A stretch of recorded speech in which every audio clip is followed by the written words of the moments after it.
Like to ask you some question. क्या आपका बच्चा फ्रिक्वेंटली बीमार पड़ता है? क्या उसका इम्यूनिटी वीक है?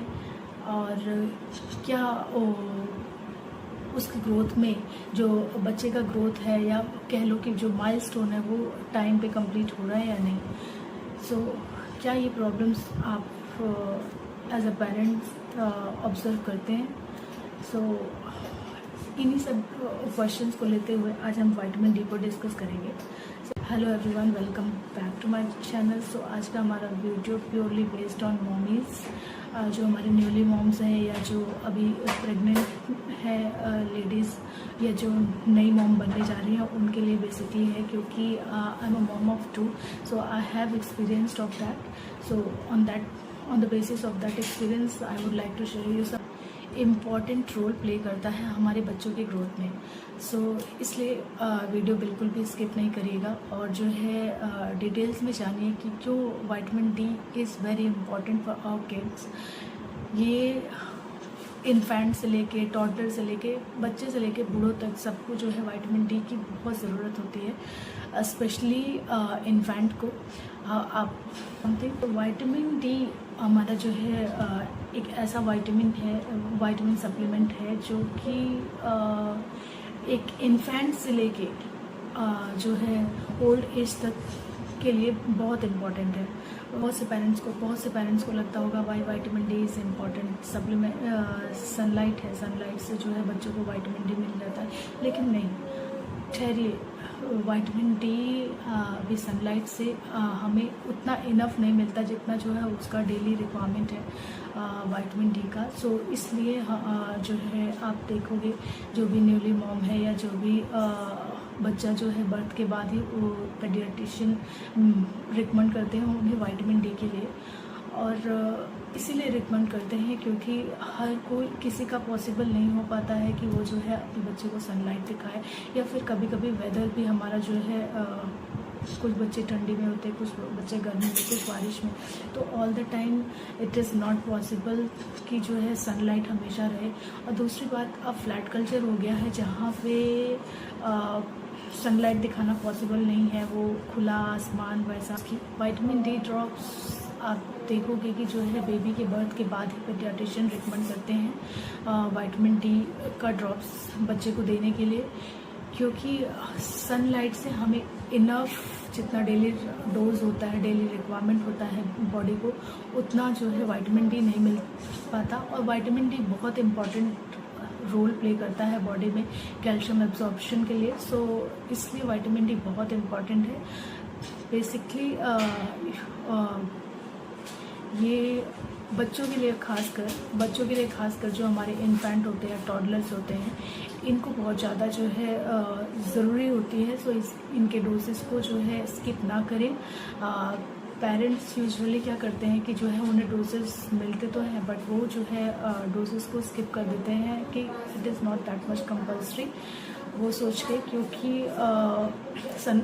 उन्हें लगता है कि नहीं सनलाइट से और ब्रेस्ट फीडिंग से, ब्रेस्ट मिल्क से जो है इनफ विटामिन डी जो है बच्चे को मिल जाता है। बट ऐसा नहीं है। जो विटामिन डी का डेली रिक्वायरमेंट है बच्चे को वो जो है प्रॉपर नहीं मिल पाता, इसीलिए आपको पेडियाट्रिशियन रिकमेंड करते हैं। और यूजुअली छोटे बच्चों को 1 ml तक जो है डोज रिकमेंड करते हैं डॉक्टर्स। सो विटामिन डी क्यों इम्पॉर्टेंट है? विटामिन डी अगर हम बच्चे को ना दें तो क्या प्रॉब्लम्स हो सकती है? अगर हम बच्चे को विटामिन डी नहीं देंगे तो उनके जो डेली का जो कंप्लीट रिक्वायरमेंट है विटामिन डी का वो कंप्लीट नहीं होगा, और कंप्लीट नहीं होगा तो उससे उनके बोन्स जो है उतने स्ट्रॉन्ग नहीं होंगे, कुछ वीक बोन्स हो सकते हैं। प्लस जो है ब्रेन डेवलपमेंट में भी जो है बहुत इम्पॉर्टेंट रोल प्ले करता है विटामिन डी। कैल्शियम एब्जॉर्ब नहीं होगा तो उस वजह से वीक बोन्स हो सकते हैं। दूसरा, हमारे जो है बच्चों के जो माइलस्टोन्स हैं, कहते हैं ना कि 3 मंथ पे बच्चा थोड़ा सा पलटना शुरू करता है, तो देन 6 मंथ पे he will start sitting, then 8 to 9 month he will start crawling, and then walk and all. So ये जो छोटे छोटे माइलस्टोन्स हैं वो माइलस्टोन्स कंप्लीट करना बहुत ज़रूरी है। अगर बच्चे जो है उस एज में, जो माइलस्टोन्स का एज है, अगर उस एज में कंप्लीट नहीं कर रहे हैं तो इसका मतलब हो सकता है कि जो है बच्चों में विटामिन डी की डिफिशियंसी हो। इसलिए आप प्रॉपर डोज विटामिन आप लोगों से भी रिक्वेस्ट है कि नहीं, अपने जो है इन्फेंट को, टॉडलर्स को आप जो है विटामिन डी का डोज डेली कंप्लीट जो है करें। 1 ml उनको देना होता है पूरे डेली में 24 आवर में, सो उन्हें कंप्लीट करें। आयरन जो ड्रॉप्स होता है आयरन और कैल्शियम के बीच में थोड़ा सा गैप रखें। थोड़ा सा gap in the sense, if you are giving iron in night then give vitamin D drops in the morning. और जब भी दें तो आफ्टर ब्रेस्ट फीडिंग दें या फिर जो है बेबीज़ को कुछ खिला के तब जो है विटामिन डी का ड्रॉप्स दें।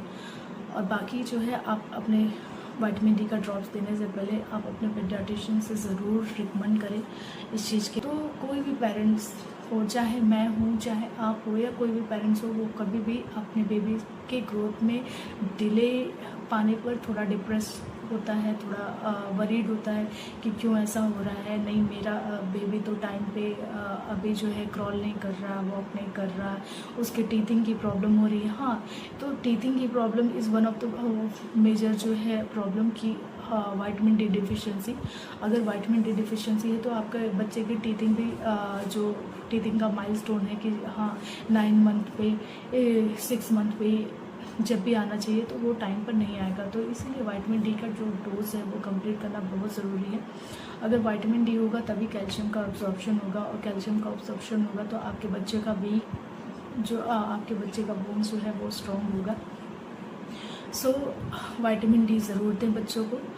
और अगर आज के लिए बस इतना ही, और बाकी जो है मिलते हैं। विटामिन डी हम जो है फूड से कैसे ले सकते हैं, सनलाइट का क्या टाइमिंग है कि जो है सन से हमें जो है विटामिन डी मिल सके।